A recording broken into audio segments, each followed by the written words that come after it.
नमस्कार दोस्तों, आप सभी का एक बार फिर से स्वागत है हमारे YouTube चैनल एस्ट्रोचैट स्पिरिचुअल में।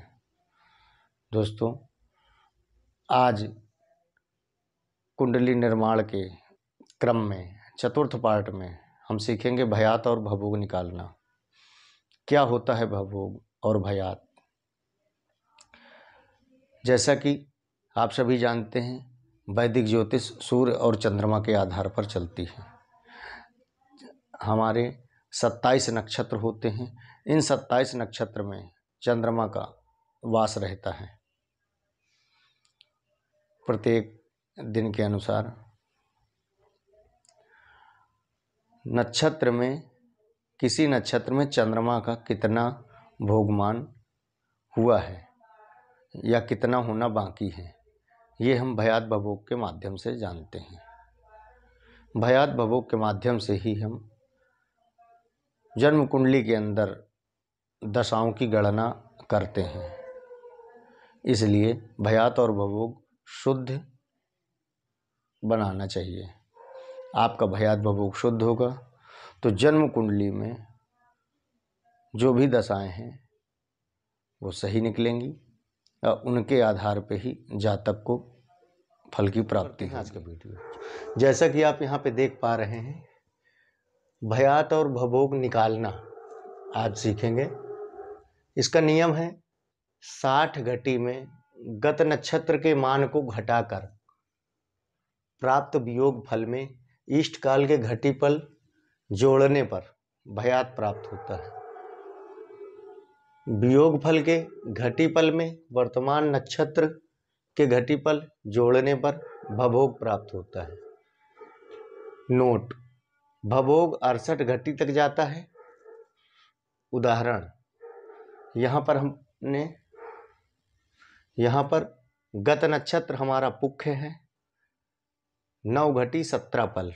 जन्म नक्षत्र हमारा अश्लेखा है, 14 घटी 38 पल। और इष्ट काल है 17 घटी 40 पल। हमने 60 घटी में गत नक्षत्र के मान को घटाया। वियोग फल यहाँ पर आया 50 घटी 43 पल। अब इस वियोग फल को हम दो जगह रखेंगे। पहली जगह में हमने वियोग फल रखा, उसमें इष्ट काल को जोड़ दिया। जोड़ने से प्राप्त हुआ 67 घटी 83 पल। 60 से अधिक है, इसको 60 से भाग दे के हमने कम कर लिया। यहाँ पे 23 आया।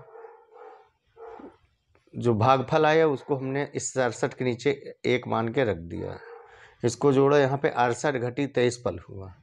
ये 60 से अधिक है, इसलिए 60 को घटा करके हमने 8 घटी 23 पल, ये हमको भयात प्राप्त हुआ। इसी में भयात में जब हम 60 का गुणा करते हैं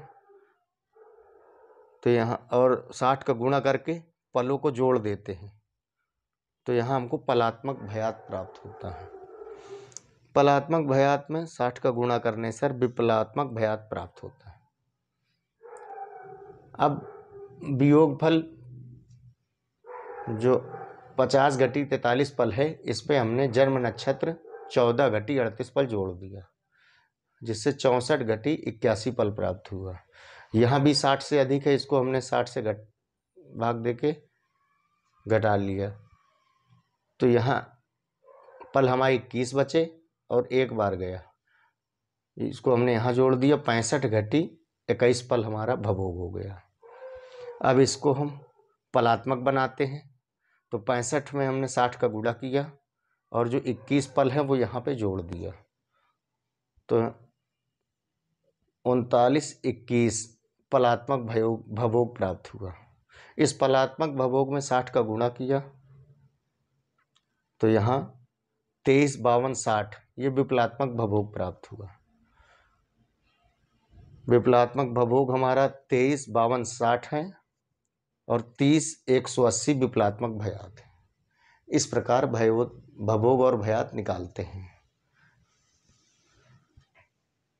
आशा करते हैं इस प्रकार आप भी किसी भी दिन का भयात भवोग निकाल सकते हैं।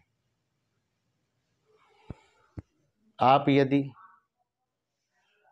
जन्म कुंडली का विश्लेषण करवाना चाहते हैं तो हमारे व्हाट्सएप नंबर पे आप संपर्क करें। हमारे द्वारा आपको उचित मार्गदर्शन दिया जाएगा। इसी के साथ जय श्री राम। आप सभी हमारे चैनल को लाइक करें, सब्सक्राइब करें, जिससे अधिक से अधिक ज्योतिष प्रेमियों को लाभ प्राप्त हो सके।